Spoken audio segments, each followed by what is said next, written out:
Hello students, मैं हूं विनय कुमार पांडे और आज हम लोग ऑप्टिकल फाइबर के बारे में बात करेंगे।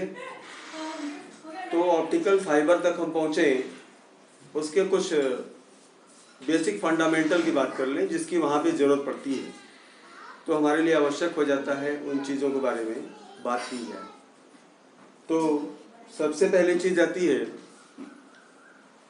कि किस सिद्धांत पर यह कार्य करता है। यह TIR यानी टोटल इंटरनल रिफ्लेक्शन पे काम करता है। अब हमें टोटल इंटरनल रिफ्लेक्शन को समझना है, तो मैं इसके पहले आपको ऑप्टिकल फाइबर तक ले चलूँ।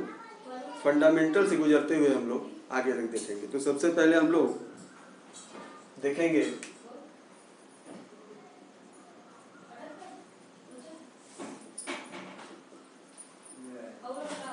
रिफ्रैक्शन के बारे में हम बात करेंगे, जहाँ से हमको TIR मिलना है, जो मूलभूत सिद्धांत है। तो इस चीज़ से आप परिचित हैं पहले से भी। तो हम लोग रिफ्रैक्शन की बात करने जा रहे हैं। चूँकि इसकी आवश्यकता हमें पूरी तरह से यहाँ पढ़ने वाली है, तो हम लोग इस सिद्धांत को पहले भी पढ़ चुके हैं। वीडियो लंबी ना हो, मैं शॉर्ट में बताता चलूँगा। तो यहाँ पे मैं कीवर्ड लिख रहा हूँ, ये है ड्रा, DRAW। ड्रा से ही रिफ्रैक्शन के पूरे रूल्स आपको क्लियर हो जाएंगे। D for denser, R for rarer, away from normal, यानी जब हम डेंसर से रेयरर में पहुंचते हैं तो हमेशा लाइट जो होती है, रिफ्रैक्टेड लाइट होती है, वो हमेशा नॉर्मल से बाहर की ओर जाती है। और इसका जस्ट विपरीत अगर हम देखें तो वह नॉर्मल की तरफ आती है। इन दोनों चीज़ों को हम आपको दिखा देते हैं। ये आपका नॉर्मल है और मैं एक इंसिडेंट लाइट ले रहा हूँ। उसके पहले मैं यहाँ बता दूँ आपको कि मैं डेंसर मीडियम ले रहा हूँ और दूसरा जो मीडियम मैं लूँगा वो है रेयरर। यहाँ पे इंसिडेंट लाइट पहुँचती है। इंसिडेंट लाइट आने के बाद आपने देखा यहाँ ये रूल काम करेगा, denser to rarer away from normal. तो ये नॉर्मल से हट जाएगी। अगर ये एंगल आई है तो ये R है, ये हमेशा नॉर्मल से बाहर की तरफ जाती हुई आपको दिखाई देगी। और इसका जस्ट विपरीत हम देखें।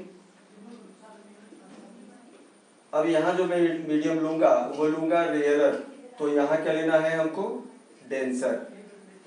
अब लाइट यहाँ पहुँचती है, पहुँचने के बाद क्या करेगी, यहाँ पे नॉर्मल से बाहर जा रही थी और अब नॉर्मल की तरफ आएगी। ये नॉर्मल की तरफ झुक जाएगी। ये एंगल I है और ये एंगल R है। तो ये स्थिति बनती है जब हम अपवर्तन की बात करते हैं। अपवर्तन में ये स्थितियाँ बनती है। अब हम आपको बता दें कि रेयरर और डेंसर का यूज मैंने इस प्रकार क्यों किया था। तो साधारण सी बात थी कि डेंसर में और रेयरर में स्पीड ऑफ लाइट के अंतर की वजह से ये घटनाएं होती हैं। डेंसर मीडियम में और रेयरर मीडियम में यहाँ क्या फर्क होता है, इसे भी आप देखेंगे। यहाँ स्पीड ऑफ लाइट जो होती है वो आप देख रहे हैं डेंसर है तो यहाँ पे कम हो जाती है, लेस, और यहाँ पे क्या करती है, यहाँ पे बढ़ जाती है जब हम रेयरर मीडियम पे होते हैं। अब इसको जरा सा आप देख लें कि इसको हम यूज कैसे करते हैं। यहाँ आप देखें, मैं यूज करने जा रहा हूँ स्नेल्स लॉ। ये सारी बातें आवश्यक थी। मैं इस एंगल को लूंगा साइन I, अब इसको ले रहा हूँ साइन R इक्वल टू, अब यहाँ पे देखिए, अब ये अगर N1 रहा, ये N2 रहा, तो आपको लिखना है N2 अपान N1। और इस चीज को हम, इस रेशियो को कहते हैं रिफ्रैक्टिव इंडेक्स, म्यू। ये रिफ्रैक्टिव इंडेक्स है। तो हमेशा ये स्थिति बनती है कि जब भी प्रकाश इस स्थिति में पहुंचे तो इस रूल को आप अपनाएं, ड्रा को। अब एक स्थिति और बनेगी, अगर हम यहाँ ये कहें कि N1 बराबर N2 हो जाए, दोनों आपस में बराबर हो जाए, ये मीडियम और ये मीडियम, तो स्थिति बनेगी sine I upon sine R equal to 1 means sine I equal to sine R, यानी angle I equal to angle R। अब लाइट को कहीं अपवर्तन की स्थिति नहीं मिलेगी, लाइट सीधी निकल जाएगी। तो यही केस होता है जब हम दो अलग अलग मीडियम लेते हैं तब, और जब नहीं लेते हैं तब ये केस बनता है, जैसा आप पढ़ते भी हैं। तो अब हम एक नई स्थिति की बात करेंगे जहां से हमको आगे चलना है। मैं इधर लिख देता हूं। अब मैं एक नई चीज बात करने जा रहा हूं जिसको कहते हैं क्रिटिकल एंगल यानी क्रांतिक कोण, और यहीं से मिलेगा TIR।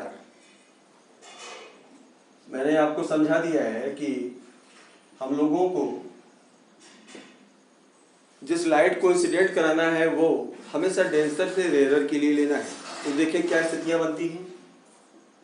एक नॉर्मल ने हमने लाइट को इंसिडेंट करा दिया एंगल I से, जाहिर सी बात है आप कह रहे हो ये डेंसर है और बाहर रेयरर है, तो लाइट क्या करेगी, अवे फ्रॉम नॉर्मल, और ये है angle R, this is angle R।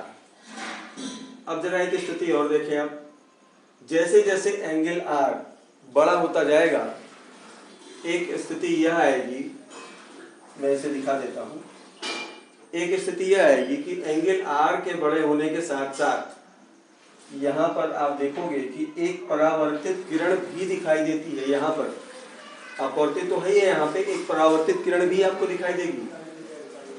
अब चूंकि इस एंगल I से R बड़ा है और अगर बढ़ता चला गया तो स्थिति यह बनती है कि एक बार यहाँ पे जो स्थिति आएगी वो 90 डिग्री पे एलिवेट होगी।